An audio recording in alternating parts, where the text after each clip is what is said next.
Bem, hoje a gente continua a nossa jornada, dentro do livro de Eclesiastes, e tudo que nós estamos falando está permeado por uma pergunta que Salomão fez lá no começo do seu livro, lá no versículo 3 do capítulo 1, que é a famosa pergunta: que proveito há para o homem com todo o seu trabalho, com a sua fadiga, debaixo do sol?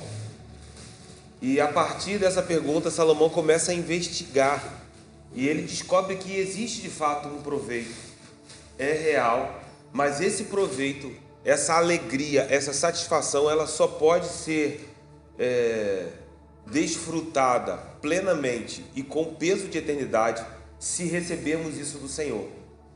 E o Senhor, Ele dá essa alegria, dá essa satisfação a todos aqueles que o temem, a todos aqueles que o amam. Quando Salomão entende isso, começa a nos mostrar que a provisão do Senhor, a providência do Senhor, está num campo muito mais amplo do que apenas o que nós entendemos como provisão. Porque muitas vezes pensamos na provisão do Senhor como aquilo que nós precisamos. E Salomão percebeu que todos os atos do Senhor, eles são providenciais. Salomão percebeu que o tempo, seja ele o tempo de chorar ou o tempo de sorrir, ambas situações são provisões do Senhor para as nossas vidas, mesmo que não venhamos a entender. E Salomão vai removendo essas confusões, essa nuvem, porque sem essa clareza, nós às vezes nos sentimos desapontados com algumas coisas. E Salomão nos ensinou a remover a solidão, a remover a ilusão de caminhar sozinho. Salomão vai nos mostrando que a prosperidade, ela nem sempre aparenta ser o que nós vemos no primeiro momento.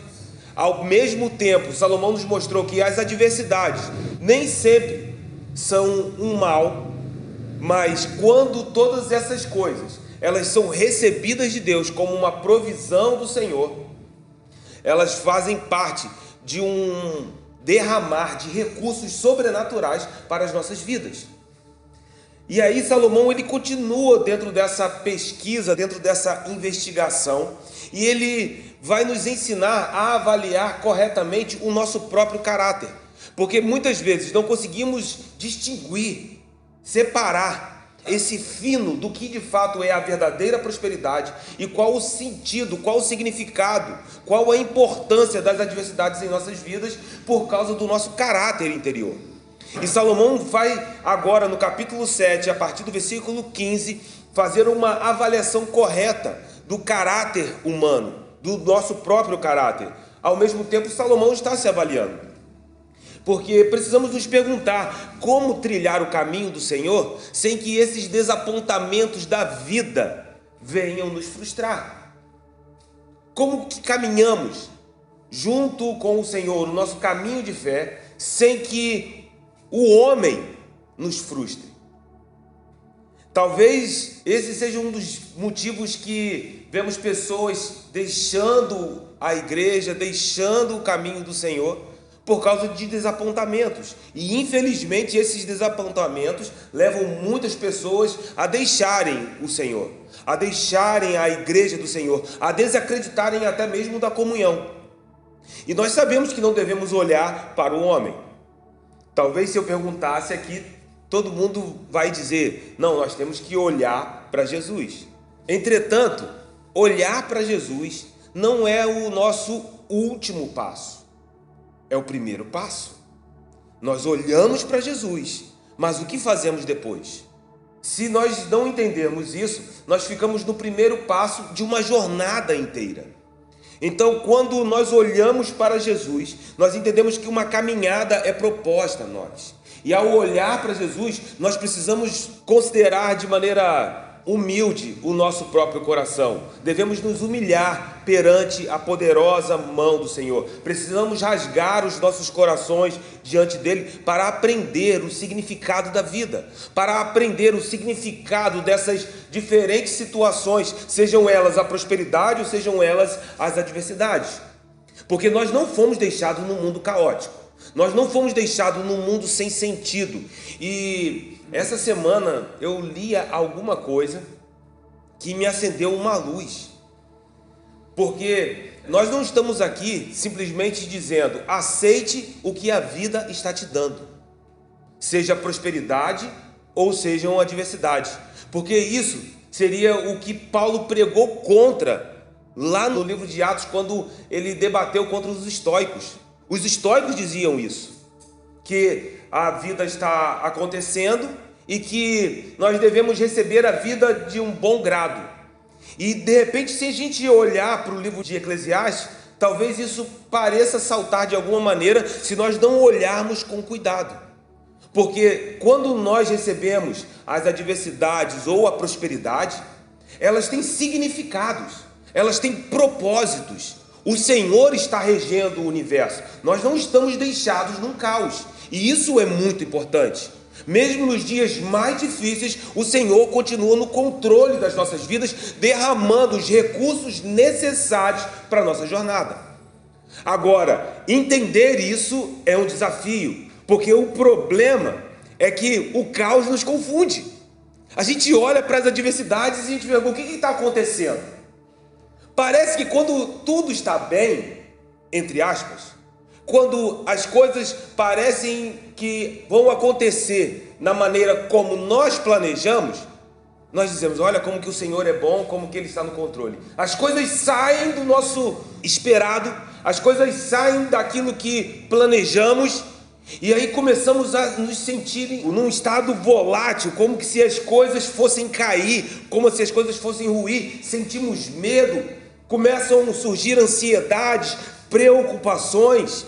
Então nós precisamos entender que ao olhar para Jesus e fixar os nossos olhos nele, devemos evitar de julgar as pessoas e os eventos com uma mera impressão, com uma primeira aparência exterior, seja ela resultado de adversidade ou seja ela uma prosperidade. Nós precisamos ir além das aparências. Quem estava aqui na consagração no sábado, a pastora Delma liberou essa palavra, que o reino abre os nossos olhos, o Senhor abre os nossos olhos. Então o livro de Eclesiastes está nos levando a ir além das aparências, sejam elas adversidades, sejam elas prosperidades, sejam situações adversas ou situações onde nós dizemos tudo está bem. Precisamos ir além das aparências. Esse é o nosso chamado, é isso que Salomão começa a fazer. No versículo 15, se você já está com Eclesiastes 7, no versículo 15 ele começa já a trazer isso à tona. Tudo isto vi nos dias da minha vaidade, ao justo que perece na sua justiça e ao perverso que prolonga os seus dias na sua perversidade. Quando olhamos para isso, em um primeiro momento parece uma contradição. E aí a gente começa a se perguntar: mas por que o justo perece na sua justiça e o perverso prolonga os seus dias na sua perversidade? Aparentemente, isso parece ser uma coisa que está inversa. E Salomão agora começa a ajustar os nossos olhos. Ele vai nos ajudar a ajustar as lentes para que possamos penetrar e ir além das aparências. Quando nós ficamos apenas no primeiro nível ou no nível das aparências, vamos olhar e não vamos entender. Mas por que o justo perece? Caminhando em justiça, temendo ao Senhor. Mas o perverso prolonga os seus dias. Então Salomão nos leva a ver além das aparências. No reino, os nossos olhos são abertos. E prosperidade e adversidade são elementos reais, mas podemos ver o que está por trás dessas coisas. Esse é o nosso chamado, a ir além das aparências, a ver como Deus está vendo as coisas, ter os olhos dos corações iluminados, não ser guiados pelas circunstâncias externas, sejam elas boas ou ruins, porque às vezes olhamos para as circunstâncias boas e se nós não tivermos o discernimento, podemos estar caminhando dentro de um mal terrível e não perceber. Isso é um grande desafio, que o Senhor abra os nossos olhos espirituais, em nome de Jesus. E então no versículo 16 e 17, Salomão diz: não seja demasiadamente justo, nem exageradamente sábio, porque te destruirias a ti mesmo. Não sejas demasiadamente perverso, nem sejas louco, porque morrerias fora do teu tempo. Que texto truncado, né? Olha a pergunta que Salomão faz: por que te destruirias a ti mesmo? Não sejas demasiadamente justo, nem exageradamente sábio. Salomão aqui nos dá versículos onde muitos pensam que ele estaria nos ensinando uma espécie de meio termo. Porque ele vai dizer assim: olha, não sejas demasiadamente sábio, mas também não sejas demasiadamente perverso. É o que acontece no versículo 17. Espera aí, então Salomão está dizendo para a gente ficar no meio do caminho, algo do tipo: não seja tão justo, não seja tão santo, porque isso vai te destruir, busque a moderação. Não é isso que Salomão está dizendo aqui. Ser excessivamente justo e ser exageradamente sábio são advertências contra a justiça própria, contra a sabedoria fingida. E para falar de justiça própria e sabedoria fingida, nós temos outros textos que poderiam nos ajudar. Por exemplo, em Isaías, no capítulo 64, no versículo de número 6, mas todos nós somos como o imundo, e todas as nossas justiças como o trapo da imundícia. Todos nós murchamos como a folha, e as nossas iniquidades como um vento nos arrebata. Salomão, de alguma maneira, dialoga com essa mesma realidade, e a gente vai falar sobre isso. Mas Isaías está falando sobre justiça própria, aquilo que nós entendemos que somos capazes de fazer para alcançar justiça, para tentar se justificar.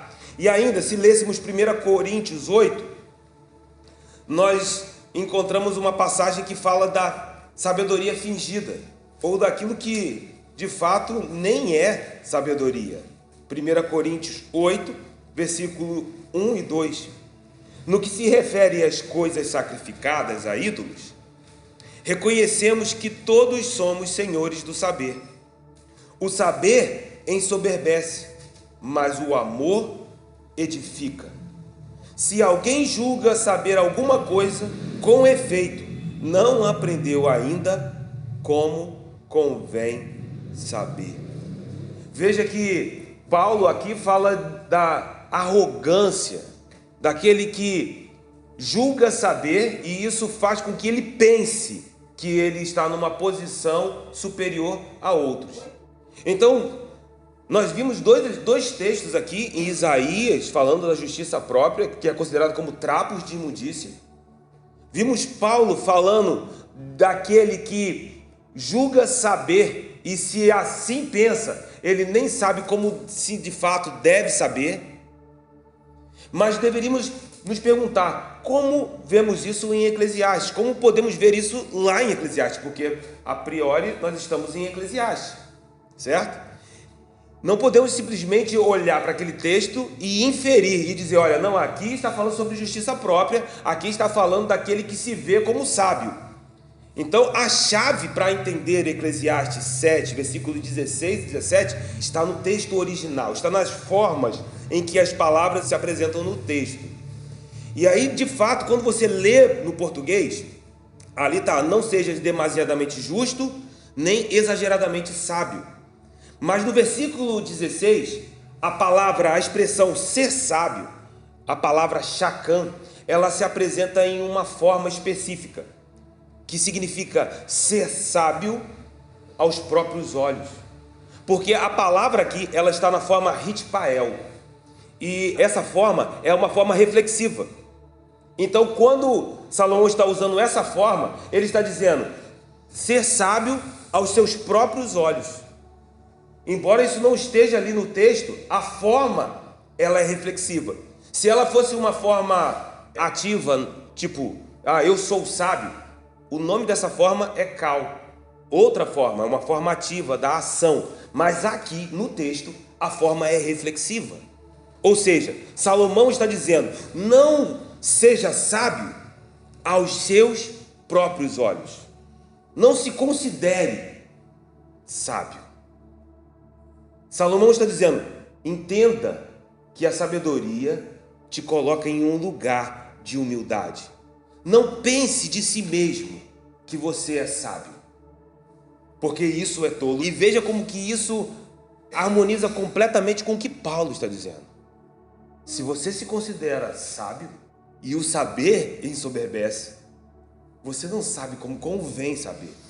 Então esse versículo aqui deve ser entendido como, por exemplo, o próprio Salomão escreve em Provérbios capítulo 3, no versículo 7. Veja que aqui a expressão salta na tradução em português. Não sejas sábio aos teus próprios olhos. E qual é o remédio para isso? Teme ao Senhor e aparta-te do mal. Então Salomão, quando nos orienta a respeito disso, ele diz: há um remédio para que esse orgulho não domine o teu coração. Teme ao Senhor. E Paulo nos falou sobre isso lá no Novo Testamento, Romanos 12, 16. Tende o mesmo sentimento uns para com os outros. Em lugar de serdes orgulhosos, condescendei com o que é humilde. Não sejais sábios aos vossos próprios olhos. E em Romanos, o contexto de Paulo é sobre a unidade. E veja que o maior perigo para a unidade é o orgulho, a opinião demasiadamente exaltada de si mesmo. Quando nós pensamos: eu estou certo, estou completamente certo e os outros estão errados. Aquilo que eu penso importa mais do que os outros pensam. Quando eu considero saber e julgo que os outros não sabem, essas coisas nos impedem de demonstrar algo que Deus nos chamou para manifestar: a unidade dentro do corpo de Cristo. E então, em Eclesiastes capítulo 7, Salomão não está falando não seja tão sábio, ou não seja tão perverso, fique no meio do caminho. Salomão não está falando nada disso.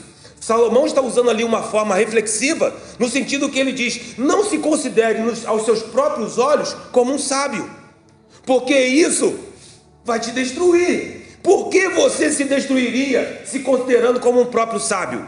Acorde, desperte. E dentro do contexto da igreja, meu irmão, nós precisamos ter esse coração quebrantado, humilde, rasgar os nossos corações. É necessário, porque senão isso começa a dominar os nossos corações, se transforma em orgulho, nos cega e ainda deixamos de manifestar a unidade. Deus derramou a sua graça sobre o corpo, Ele derramou os seus dons sobre o corpo, Ele está derramando sua sabedoria, meu irmão, sobre o corpo. Não é sobre porque o Zeca vem ministrar no imersão. Não, meu irmão, Deus está derramando a sua sabedoria sobre o corpo. E se eu não entender isso, estou cego. E Salomão está dizendo: se você fizer isso, você vai se destruir. Então, não te consideres sábio aos seus próprios olhos. Por que você vai se destruir? E aí, quando olhamos para esse texto, vemos que Deus nos chamou para manifestar essa unidade. Deus chamou a igreja. Deus não chamou um membro. Deus não chamou um olho.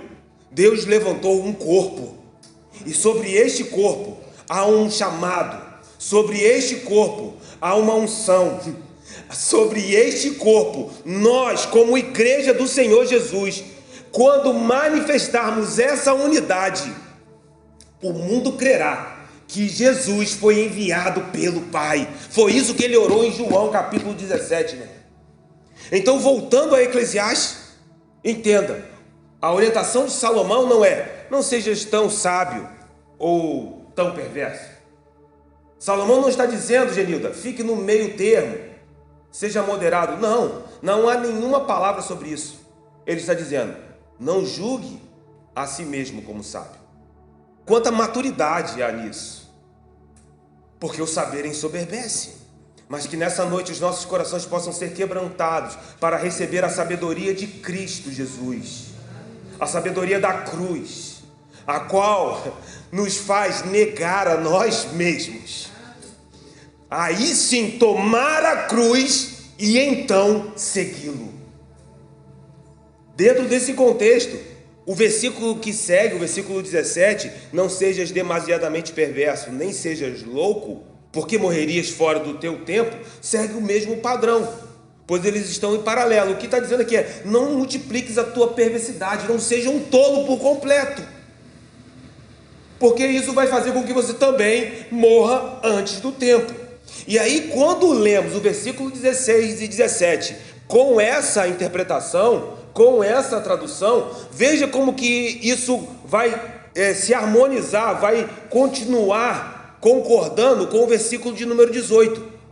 Bom é que retenhas isto e também daquilo não retires a mão, pois quem teme a Deus, de tudo isto sai ileso. Espera aí, não retenhas isto. Não retenhas isto o quê? Não multiplique a perversidade, o versículo 17. Olha, eu vou te dar um conselho. Não retenhas isto que eu falei agora, a última coisa, a perversidade. Não seja perverso, não seja tolo, não retenhas isto, mas não tire a mão daquilo. Daquilo que? Da sabedoria. Você não deve se considerar como sábio aos seus próprios olhos, mas você não pode tirar a mão da sabedoria. Veja que o Senhor está nos dando aquilo que precisa ser usado na presença dEle, precisa ser administrado na presença dEle. Eu costumo dizer algo que em um primeiro momento choca a nossa linha de pensamento. O Senhor nos dá aquilo que pode nos matar. Ou seja, a sabedoria é um dom de Deus. Mas se você tentar administrar essa sabedoria distante do coração do Senhor, isso vai te destruir. E assim são todas as bênçãos do Senhor. Meu irmão, não existe nada que venhamos receber do Senhor que possamos administrar sem que estejamos debaixo da sombra do Onipotente.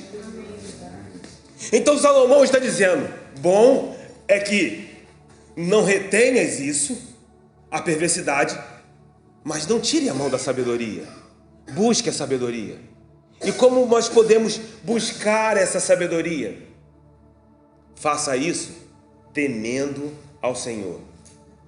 Porque só o temor santo nos protegerá da ilusão da justiça própria. Só o temor santo vai nos proteger da ilusão da falsa sabedoria. É só o temor do Senhor que vai nos capacitar a negar a nós mesmos. Porque nós não nos negamos porque somos bons, mas é o Espírito que nos convence do pecado, da justiça, do juízo. É o Espírito que trabalha em nós, revelando o quanto falta em nós. É o Espírito, Romanos 5:5, é o Espírito que derrama sobre nós a revelação do amor. É o temor do Senhor que nos protege, meu. E então nos capacita, nos habilita a negar a nós mesmos, tomar a nossa cruz e então segui-lo. Se você não retiver isto, a perversidade, e não retirar a mão da sabedoria, de tudo isso, você sairá ileso. Meu Deus. Olha, vamos ler agora os versículos 16 a 18. Veja com clareza. Não sejas demasiadamente justo, nem exageradamente sábio, e eu abro aqui, aos seus próprios olhos, porque te destruirias a ti mesmo. Não sejas demasiadamente perverso, nem sejas louco, porque morrerias fora do seu tempo. Não sejas perverso, e também daquilo, da sabedoria, não retire as mãos, pois quem teme a Deus, de tudo isto sai ileso. Então, que bom estar com vocês aqui nessa noite, porque eu creio que o Senhor, Ele tem derramado sabedoria sobre o corpo, Ele tem derramado dons sobre o corpo, Ele tem derramado revelação sobre o corpo, Ele tem derramado discernimento sobre o corpo, Ele tem derramado profecias, o dom profético sobre o corpo. Mas se nós temermos ao Senhor e administrarmos todas essas dádivas temendo a Ele, nenhuma dessas coisas nos matará. Pelo contrário, nós produziremos o fruto que o glorifica e sairemos ileso. Então não tenha medo das bênçãos do Senhor. Receba. E eu declaro as bênçãos do Senhor sobre as nossas vidas. Mas recebam essas bênçãos entendendo que elas precisam ser administradas no temor do Senhor. Como homens e mulheres sem Deus, todos nós estamos em perigo. Porque nem a tolice do perverso ou a justiça própria, essa justiça forçada, essa sabedoria forçada, elas podem nos salvar. Então, sem Deus, nós estávamos perdidos. Sem Deus, nós estávamos em perigo. Não apenas porque a justiça própria, ela é uma capa, que essa falsa sabedoria é uma roupagem para disfarçar a verdadeira necessidade das nossas almas. Porque quando a gente se enche de orgulho, muitas vezes estamos maquiando, estamos disfarçando um vazio que está dentro da nossa própria alma. Um medo, uma ansiedade. Lembram-se de Saul? Saul, quando teve o seu coração dominado pela inveja e o orgulho, começou a ficar confuso. E então ele se fechou em si mesmo. Na verdade, todas essas tentativas de nos justificar, de achar os nossos próprios caminhos, são capas que estão disfarçando uma necessidade, um clamor da nossa alma. Um clamor que só um nome pode preencher. Só um nome pode satisfazer. O nome do Senhor Jesus. Esse nome é um nome que nos satisfaz. Esse é um nome que nos sustenta. Só há um caminho. Salomão entendeu isso de maneira muito clara. Entenda diante de quem vocês estão. Aprendam a temer ao Senhor. Essa é a verdadeira sabedoria que o mundo não pode dar, que o mundo por si só não pôde encontrar, porque a sabedoria da cruz foi loucura para este mundo, mas para aqueles que tiveram os olhos abertos, a sabedoria da cruz é poder de Deus manifesto. Meu Deus! Então, teme a Deus e de tudo nós sairemos ilesos. Não sejam apressados em julgar, mas por que o justo perece em sua justiça? Calma. Temam ao Senhor, Ele é o Senhor do universo. Nós precisamos temer os decretos do Senhor, da mesma maneira que o tememos. Como vamos temer o Senhor se não tememos aquilo que Ele decreta? Parece que é incompatível, ou então precisamos amadurecer no temor do Senhor. E essa é a minha oração nessa noite, que eu venha a amadurecer no temor do Senhor, para aprender a viver neste lugar, onde eu não sou o expulso, ou que eu preciso fugir, porque não é pavor, mas é um lugar onde eu sou atraído. E cada vez que eu me aproximo, eu entendo que preciso me render. Que quanto mais eu me aproximo, mais eu entendo que preciso avançar, mas preciso me humilhar perante as suas mãos poderosas e receber tudo que Ele tem para a minha vida. Mesmo que no primeiro momento seja o que é isso? Uma adversidade? Se Deus está no controle, por que temer? Por que murmurar? Se Deus está no controle, e você sabe que Ele é bom, se você o conhece, então a sabedoria, quando recebida de Deus e administrada no temor do Senhor, ela nos protege.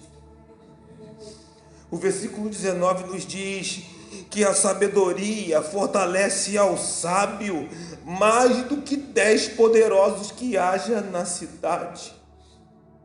A sabedoria não é uma avaliação que eu me autoimponho sobre as minhas próprias capacidades, sobre as minhas próprias realizações. A verdadeira sabedoria está fundada no temor do Senhor. O princípio da sabedoria, o temor do Senhor é esse fundamento da verdadeira sabedoria. E a verdadeira sabedoria nos fortalecerá, porque ela vai abrir os nossos olhos a discernir o que é a aparente prosperidade. Ela não nos deixará olhar para a adversidade e deixar que os nossos corações sejam tragados pela amargura, porque em todas as coisas nós podemos ter a certeza, seja na escassez ou na abundância, se aprendemos a viver contente em todas essas situações, podemos todas as coisas naquele que nos fortalece. Então, quando a verdadeira sabedoria está fundamentada no temor do Senhor, ela nos fortalece para não cair contra esses erros, contra esses excessos, para não tropeçarmos nessas confusões de olhar, mas o justo pereceu. Vocês acham mesmo que isso está no coração de um crente maduro? Eu sou levado pelo Espírito. Quando Tiago e Pedro estavam presos, Pedro é solto. Vocês conhecem a história. Um anjo livra Pedro, um livramento do Senhor. Mas Tiago, decapitado. Será que a igreja do século I olhava para Tiago e dizia: coitado de Tiago? Não. Ali está alguém que levou a sua fé até o fim. E eu vou te dizer que nossa fé, ela existe para esse propósito. Eu não sei se isso chegará a ponto de nos custar a própria vida, mas não pense que temos fé sem que ela em algum momento não será testada. A nossa fé existe para ser testada. E então a sabedoria nos fortalece, nos protege para olharmos para as adversidades e irmos além das aparências. Que os nossos olhos espirituais se abram em nome do Senhor Jesus. Salomão está fazendo uma profunda avaliação do seu próprio ser, do seu caráter interno, do caráter da humanidade.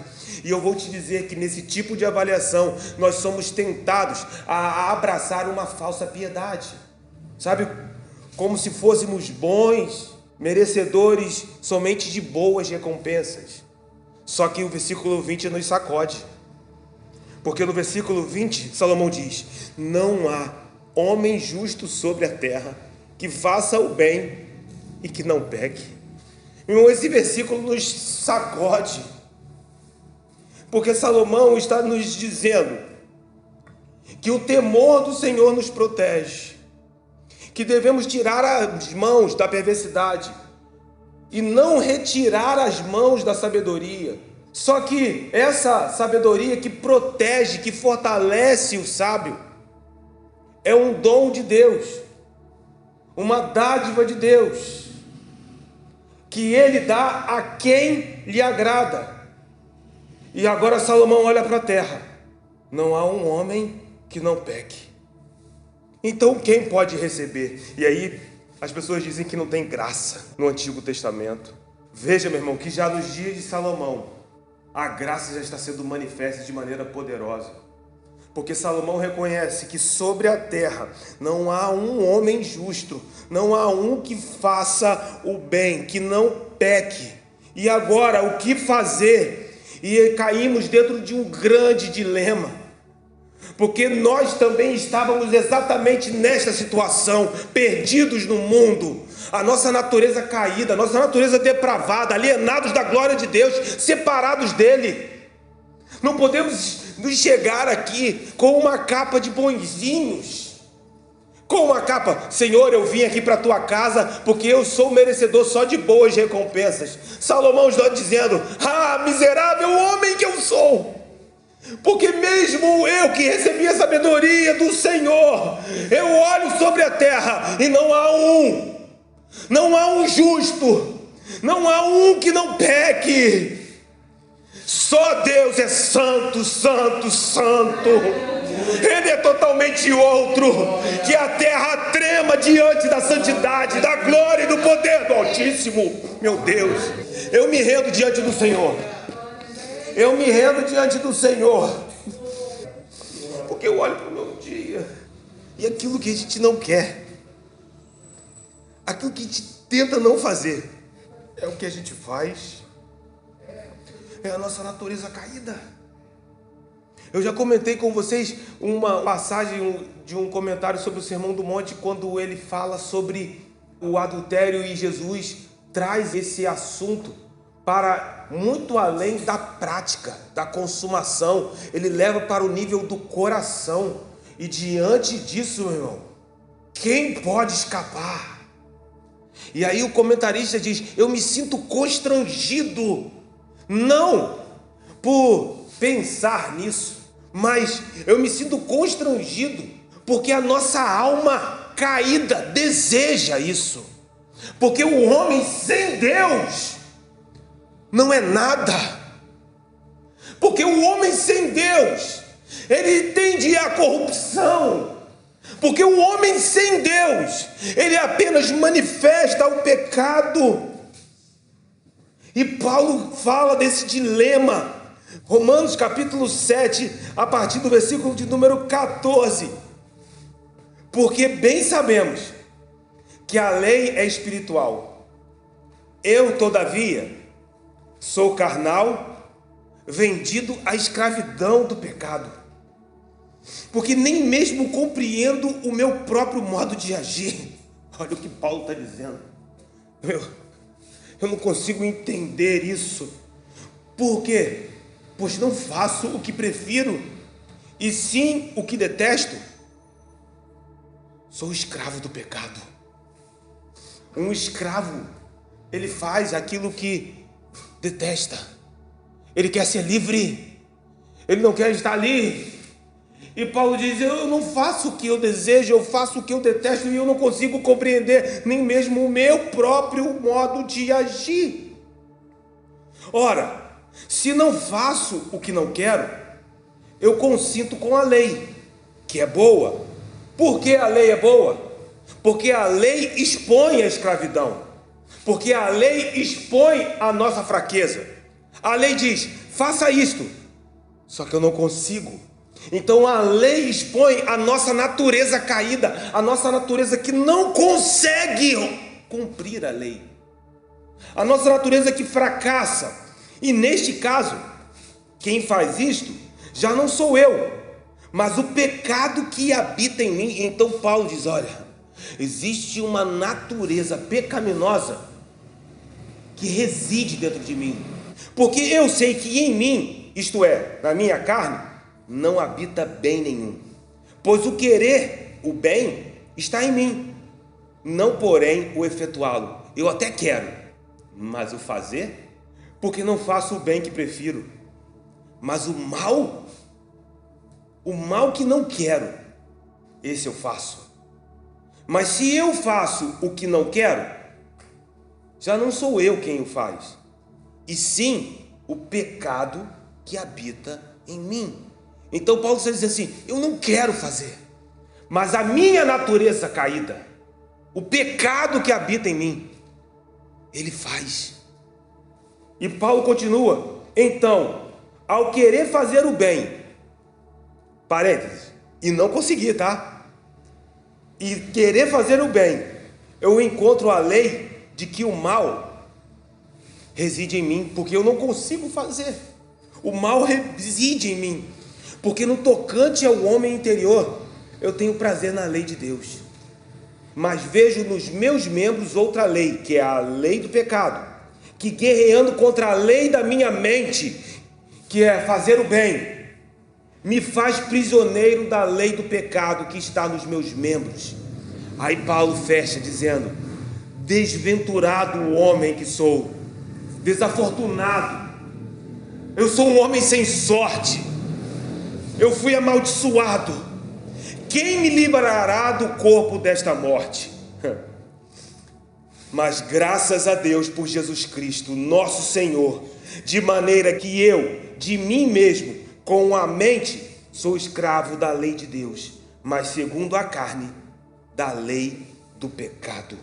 O dilema está posto. Aquilo que a gente quer fazer, a gente não consegue.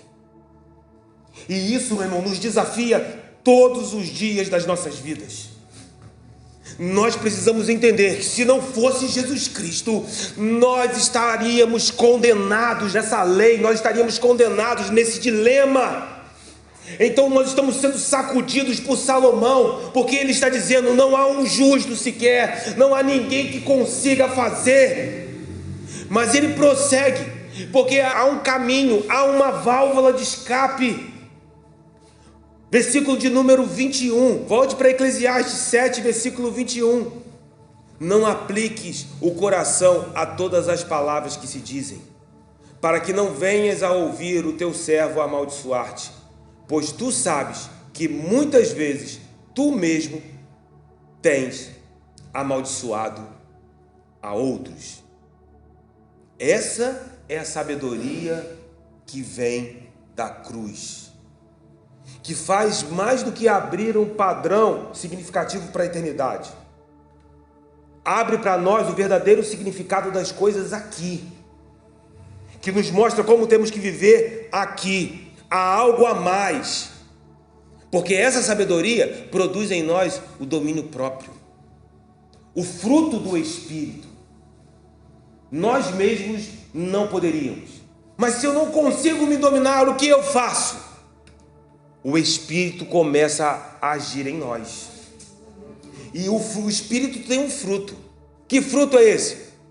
Paz, amor, longanimidade, benignidade, bondade, temperança, mansidão, domínio próprio. O Espírito está nos capacitando, meu irmão, para poder avançar. Porque se de nós mesmos não podemos, precisamos nos humilhar perante a mão do Senhor, para então receber esse domínio próprio. E eu vou dizer, Ele, meu irmão, nos ensina, Ele está falando conosco. E essa sabedoria do Senhor produz domínio próprio, que vai nos fazer discernir as palavras de difamação, de abuso e até de maldição. Veja que a situação que Salomão coloca aqui no versículo 21 é uma situação que às vezes nos acende a ira. Você não deve ouvir todas as palavras, porque provavelmente você vai ouvir de alguém, até mesmo do teu servo, alguma coisa que te defame.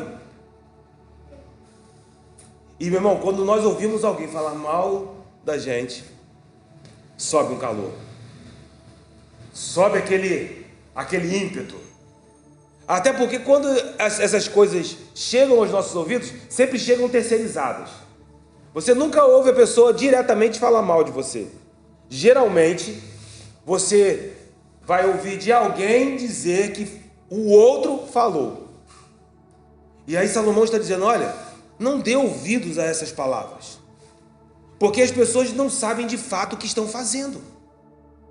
Se nós entendermos o que Salomão está nos ensinando aqui, nós vamos aprender a viver melhor. Nós vamos produzir frutos que glorificam a Deus. Porque muitas vezes nós nos envolvemos com essas coisas e isso domina os nossos corações.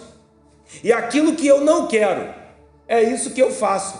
O versículo 22, Salomão está dizendo assim, olha, não atentes para isso e nem deixe isso dominar o teu coração, porque até você mesmo, de vez em quando, também fala mal de alguém. Olha aí, versículo 22. Pois tu sabes que muitas vezes tu mesmo tens amaldiçoado a outros. Vai dizer, não, ou melhor, né? A gente vai colocar a capa. Meu irmão, eu vou dizer um negócio, aqui o cinto aperta. Mas por que Salomão está fazendo isso? Porque Salomão está fazendo uma avaliação correta do nosso próprio caráter. É um dilema. E Salomão está fazendo uma profunda avaliação, recebendo a iluminação daquele que está acima do sol. E ele está dizendo, às vezes nós estamos dando muita atenção para as palavras que nos provoquem uma ira. Porque estão falando mal de mim. E Salomão está dizendo assim, não dê tanta atenção a isso. Não dê tanta atenção às palavras que vêm contra você. Até porque você também faz isso. Então aprenda a lidar com as suas próprias palavras. Avalie o seu próprio interior. E aí, quando nós falamos mal, somos exortados porque falamos mal de alguém. Às vezes nós vamos falar assim, mas eu não tinha intenção. Ou eu não sabia exatamente o que eu estava fazendo. Quando caímos em si, esse é o sentimento produzido em nosso coração. Às vezes as pessoas não sabem o que estão fazendo. Posso dizer uma coisa para vocês? Se as pessoas estão falando mal de vocês, elas não sabem o que estão fazendo. Porque as palavras são sementes. Mas Jesus nos alcançou em nosso caos, quando nós estávamos dominados pela nossa própria língua, quando nós estávamos entregues à lei do pecado. Mas os olhos de Jesus nos alcançou. E saberemos que, na verdade, as pessoas não sabem o que de fato estão fazendo.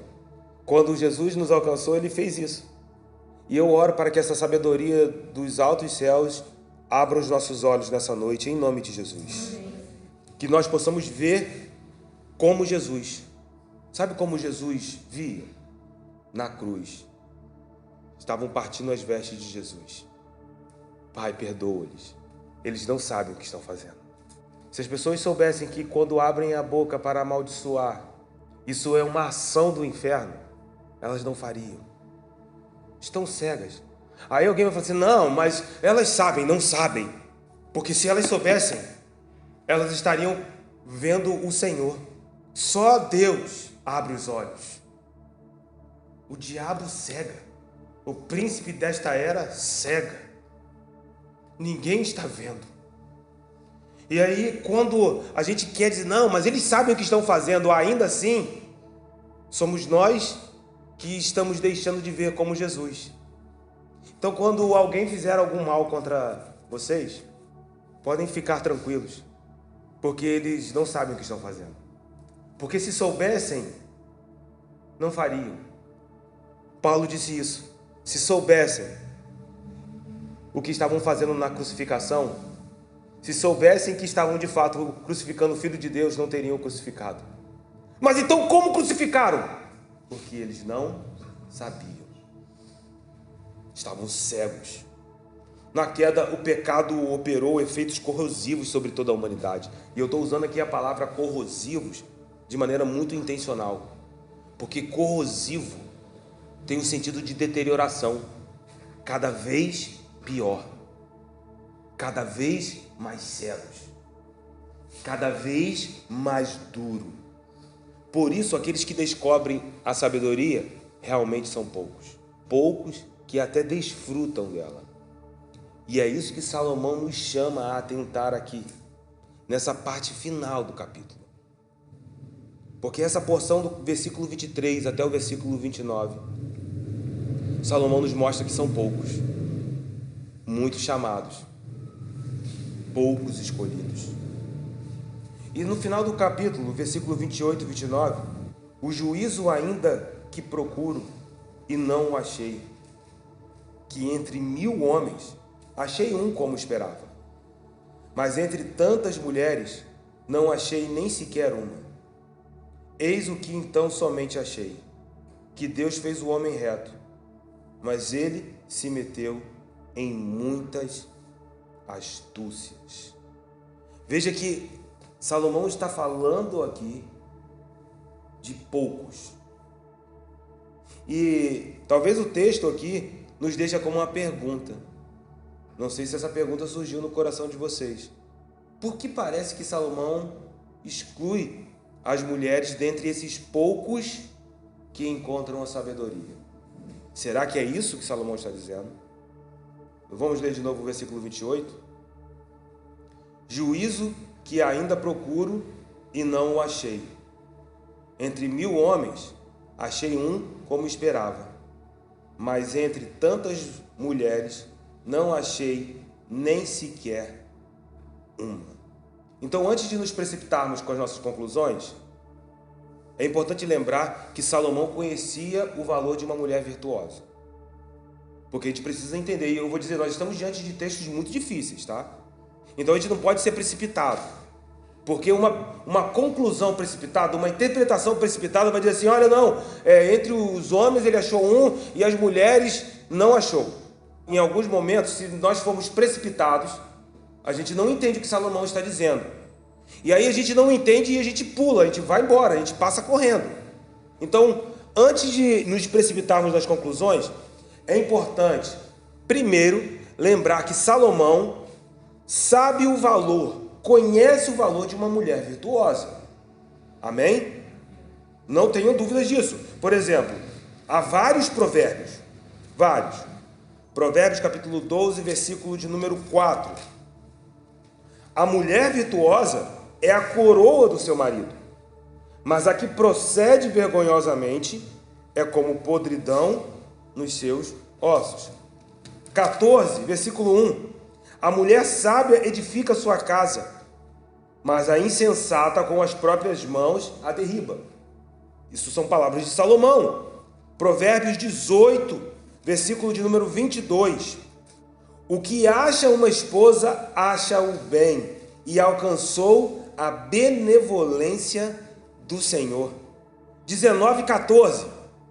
A casa e os bens vêm como herança dos pais, mas do Senhor vem a esposa prudente. Então Salomão conhece o valor de uma mulher virtuosa. Isso já nos ajuda a pensar com um pouco mais de cuidado, porque senão Salomão diria, não achei nenhuma mulher, mas como ele sabe que uma mulher virtuosa produz todos esses bens, essas virtudes? Além disso, nós estamos falando de Salomão, um homem que recebeu sabedoria dos céus, como nenhum outro. Salomão conhecia a história de Israel. Você acha que Salomão iria negligenciar a desenvoltura de mulheres como a juíza Débora, que estava na história dos juízes, a dedicada a Ana, mãe de Samuel? Ainda, a profética Miriam, com a sua liderança nos cânticos do passado. Essas mulheres estavam na história de Israel, estão na história de Israel. A adotada profetisa Hulda. Mulheres que marcaram a história da nação.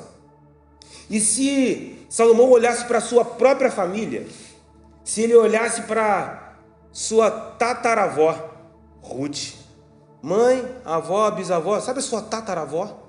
Ruth, uma mulher virtuosa. Então, todas essas coisas elas estão presentes na mente de Salomão. Por quê? Porque se Salomão olhou e não viu essa sabedoria em uma mulher, talvez ele esteja falando de outra coisa. Alguns pensam que aqui Salomão esteja falando das mulheres estrangeiras, das mulheres que o levaram para a idolatria, e que foram 1000 mulheres. Salomão, em 1 Reis 11, 3 e 4, afundou na idolatria, porque ele também se envolveu nessa poligamia. E ainda assim, seria estranho ver Salomão, um sábio, chegar à conclusão que nenhuma mulher fora encontrada com sabedoria. Nem no passado, se nos seus dias não, mas nem no passado. Então a gente precisa olhar para esse versículo e tentar dissolver esse versículo. E a gente leu 28 e 29. Então vamos voltar um pouquinho. Vem para o 27. Eis o que achei, diz o pregador, conferindo uma coisa com outra, para a respeito delas formar o meu juízo. Note que Salomão está comparando duas coisas. E quando ele compara essas duas coisas, ele apresenta a conclusão do versículo de número 28. Onde a gente lê essa conclusão e a gente fala assim, cara, o que Salomão está falando? O que ele em 1000 homens achou um como esperava, mas entre tantas mulheres não achou nenhuma sequer. O que Salomão está falando? Essa colocação é fruto de uma comparação de uma coisa com outra. Agora a gente precisa entender o que Salomão está comparando. Ele conferiu uma coisa com outra. O que? Vamos voltando. A gente vai ter que fazer uma digressão aqui. Vem para o versículo 25. Eu apliquei-me a conhecer e a investigar e a buscar a sabedoria e meu juízo de tudo, e a conhecer que a perversidade é insensatez e insensatez loucura. Então a gente está vendo aqui o que ele comparou. No versículo 27 ele diz, olha, eu comparei duas coisas, uma com a outra. E a gente já sabe o que é. Ele comparou a sabedoria com a tolice, com a loucura. No versículo 26 ele diz, e achei coisa mais amarga do que a morte, a mulher cujo coração são redes e laços, e cujas mãos são grilhões. Quem for bom diante de Deus fugirá dela, mas o pecador virá a ser o seu prisioneiro. Quando a gente olha para esse versículo, talvez aqui esteja a chave. A mulher cujo coração são redes e laços. Porque essa mulher, ela é tratada em Provérbios. Mas quando essa mulher aparece em Provérbios, nas próprias palavras de Salomão, ela é uma personificação da impiedade. Ela é uma personificação da insensatez. Ela é uma personificação da loucura, da tolice. E a mulher sábia, ela também é uma personificação da sabedoria. Então, alguns olham para esse versículo 26 e veem aqui a chave. Porque nós não estamos falando aqui de uma mulher que apenas deseja seduzir alguém.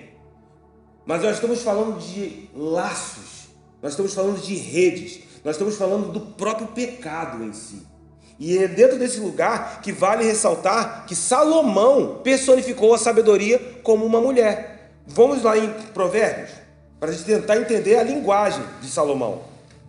Se você for em Provérbios 9, versículo 1, você vai ver que a sabedoria edificou a sua própria casa e lavrou as suas 7 colunas. E aí no versículo 13, Salomão diz, mas a loucura é mulher apaixonada, é ignorante e não sabe coisa alguma.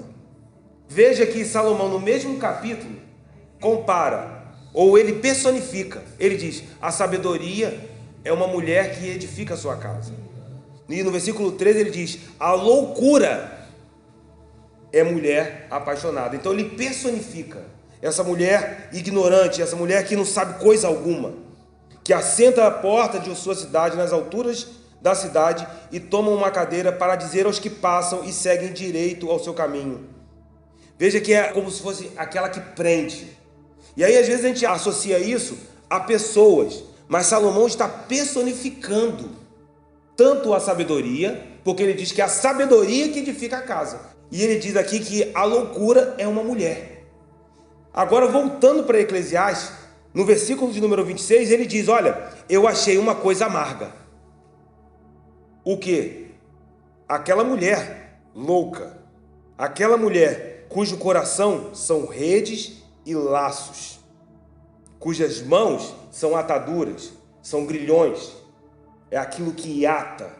E esse é o embate, porque o homem bom, diante dos olhos de Deus, ou seja, aquele que teme ao Senhor, se desvia do caminho da impiedade, se desvia do caminho dessa mulher, e entenda essa mulher como uma personificação, uma metáfora. E Salomão continua dizendo, olha, o pecador virá a ser o seu prisioneiro, mas quem for bom diante de Deus, quem temer ao Senhor, quem caminhar segundo a palavra do Senhor, segundo os caminhos do Senhor, esse se desviará disso, se desviará dessas amarras. Mas o pecador se torna um prisioneiro dessas amarras. E lembre-se que Salomão está sondando o caráter humano. Quando a gente começou hoje aqui, nós estávamos falando sobre o caráter humano. Então Salomão está dizendo, o homem pecador, ele está embaraçado com essas coisas. E aqui nós vemos como que essas coisas, sim, de fato, são um problema. Porque é aquilo que nós não queremos. Mas precisamos receber de Deus a capacitação, temer ao Senhor para resistir ao diabo, sujeitar a Deus e então resistir ao diabo para só assim ele fugir de nós. Tiago falou sobre isso. Tiago usou essa mesma linguagem de sabedoria na sua epístola, personificando esse relacionamento com o pecado como um ato de sedução, como um ato de flerte, como um ato que desejamos e nos deitamos com a nossa própria cobiça. E assim é a origem do pecado. É assim que nós tropeçamos. Se você for em Tiago, capítulo 1, versículo 14, a epígrafe do meu texto diz: a origem do pecado. Ao contrário, cada um é tentado pela sua própria cobiça, quando esta o atrai e seduz. Veja que aqui Tiago nem cita o tentador. Tiago aqui nem fala de Satanás como a fonte da tentação. O ponto de Tiago aqui é a responsabilidade pessoal que temos. E eu vou dizer, eu li uma frase muito forte, mas que é uma verdade. Nem mesmo as sugestões do diabo dão ocasião para o perigo, antes que estas sejam feitas nossas mesmas. O perigo da tentação é quando o inimigo sugere, mas você se apropria, você já deseja, você quer. E Tiago está dizendo exatamente isso. Ele diz que cada um é tentado pela sua própria cobiça. E ele diz que isso o atrai. É como se fôssemos arrastados. Sabe, meu irmão, quando eu lia esse texto, é como que se uma meretriz tentasse segurar nas nossas mãos e tentasse nos arrastar com os seus gracejos. E Tiago diz que após ser atraído pelo seu próprio desejo, pela sua própria cobiça, então é sobre aquilo que nós nos apropriamos. E ao acolher a tentação, é como se nós nos deitássemos com as nossas próprias paixões, como se nós deitássemos com os nossos próprios desejos. E então ocorre a concepção. É o que ele diz no versículo 15. Então a cobiça, depois de haver concebido. Está falando de concepção. A imagem aqui de concepção, como de um homem e uma mulher que vão gerar um filho, que se deitam. E então, quando acontece a concepção, o pecado é gerado. O pecado pensado, premeditado, desejado, planejado. E aí há um processo, porque até dar à luz está sendo gerado. Mas uma devastação acontece na realidade espiritual, na vida espiritual dessa pessoa. Apenas quando nós nos deitamos com a cobiça é que ela concebe.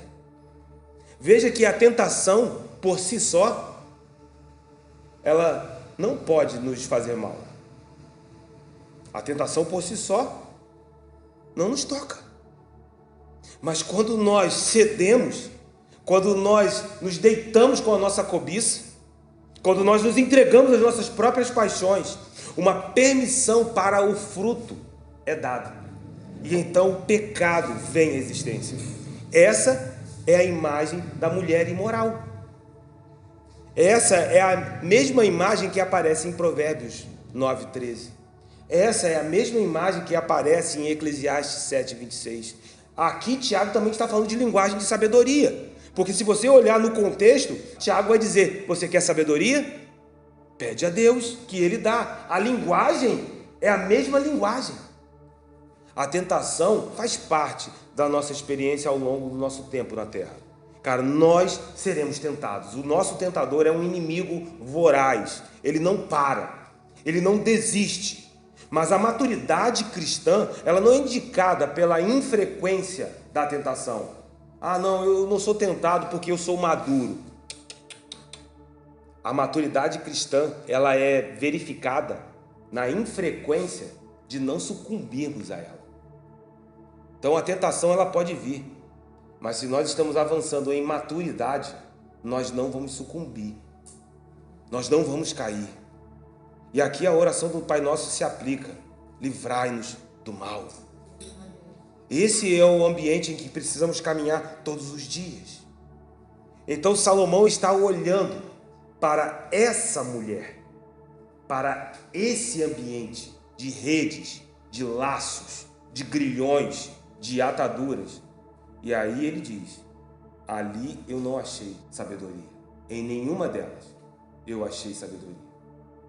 Porque senão nós diríamos: Salomão excluiu as mulheres. Não faz sentido. A não ser que Salomão estivesse aqui, de fato, personificando. E se a gente olhar no contexto do capítulo 7 e entrando no capítulo 8, nós não vamos entrar a fundo no capítulo 8, mas nós vamos ver que no capítulo 8, Salomão fala da sabedoria, que faz reluzir o rosto, da sabedoria que resplandece. E vocês perceberam que a gente veio de trás para frente? A gente leu 29, 28, 27, 26, 25. Então, vamos fechar com 23 e 24. Tudo isto experimentei pela sabedoria e disse: tornar-me-ei sábio. Mas a sabedoria estava longe de mim. O que está longe e muito profundo, quem o achará? Salomão reconhece que a sabedoria do alto é um dom de Deus, mas ele por si só não pode se tornar sábio. É o Senhor quem dá. E por você reconhecer isso, você se torna alguém que entende onde está a fonte. Você não pode produzir essa sabedoria por si só. Salomão diz: olha, tornar-me-ei sábio, mas percebi que a sabedoria estava longe. O homem que está envolvido no seu próprio orgulho está distante dessa sabedoria. Mas quem pode encontrar o que está longe e profundo?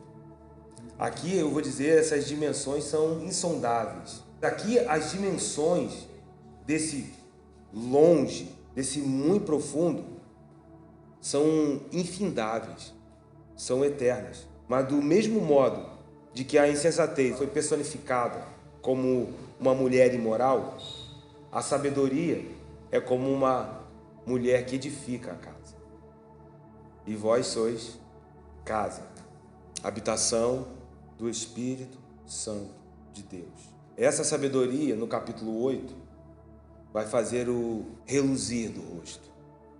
Essa sabedoria, no capítulo 8, nos leva à bênção do Senhor.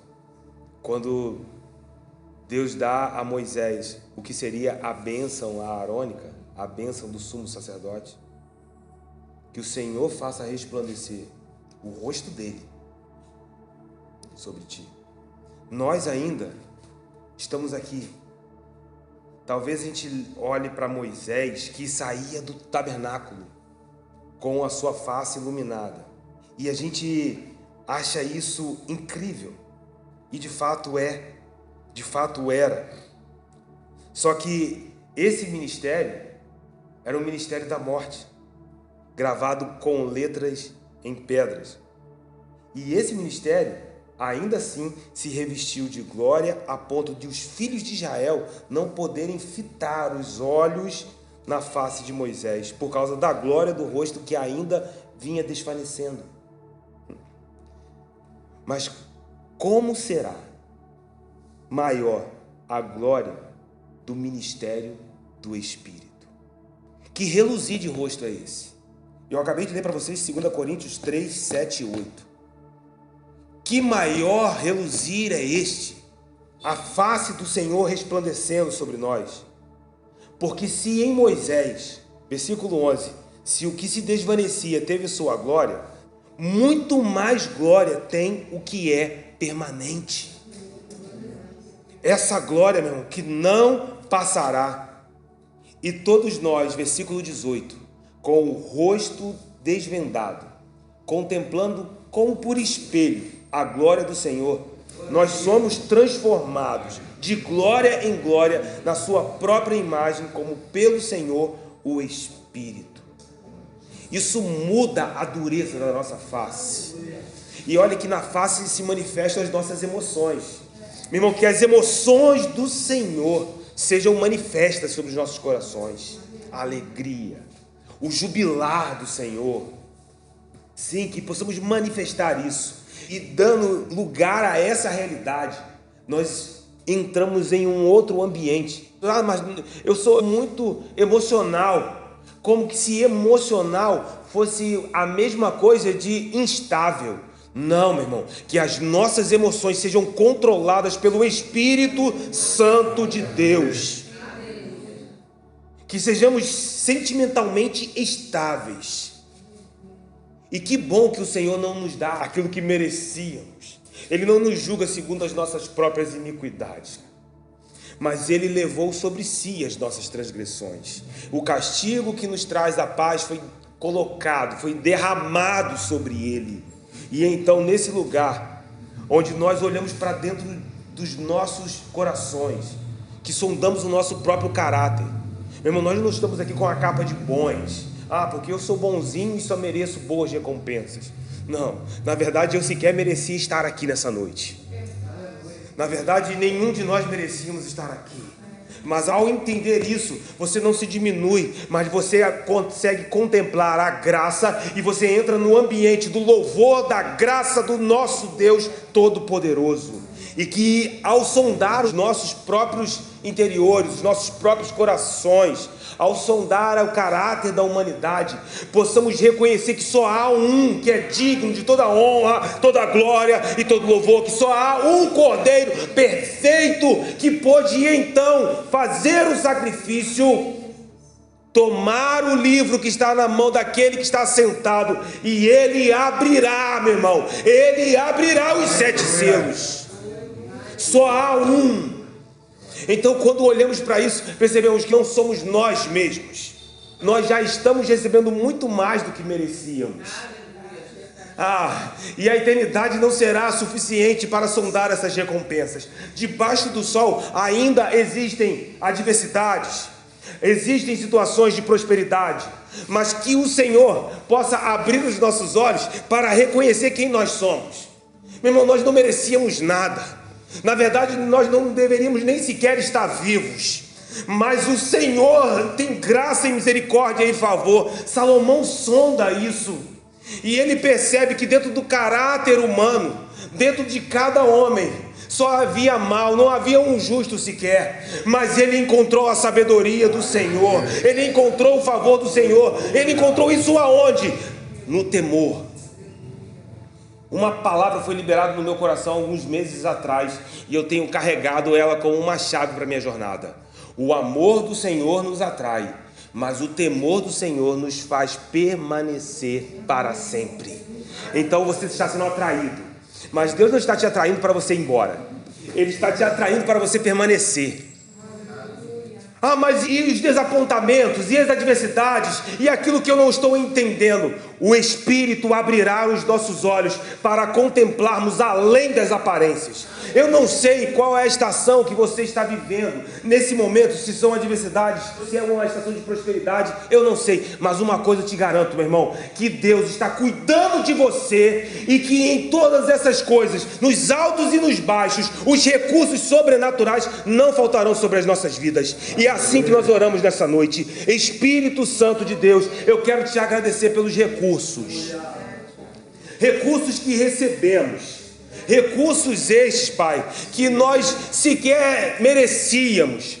Não entendemos porque algumas vezes esses recursos vêm vestidos de adversidades, outras vezes vestidos de prosperidade, mas nós queremos ir além das aparências, queremos ir além daquilo que está no exterior, queremos mergulhar, Senhor, na revelação daquilo que de fato é. Abra os nossos olhos, meu Pai, não nos deixe cair na murmuração, não nos deixe cair, meu Pai, na confusão de mente, mas faça-nos caminhar como homens e mulheres sábias, que caminham no princípio da Tua sabedoria, que é o Teu temor santo. Assim, meu Pai, nós queremos construir as nossas vidas, nós nos lançamos diante de Ti para receber, e assim pedimos, dá-nos sabedoria, porque sabemos que o Senhor assim derrama, e recebemos nessa noite, em o nome do Senhor Jesus, amém, e graças a Deus. Se você pode aplaudir ao Senhor.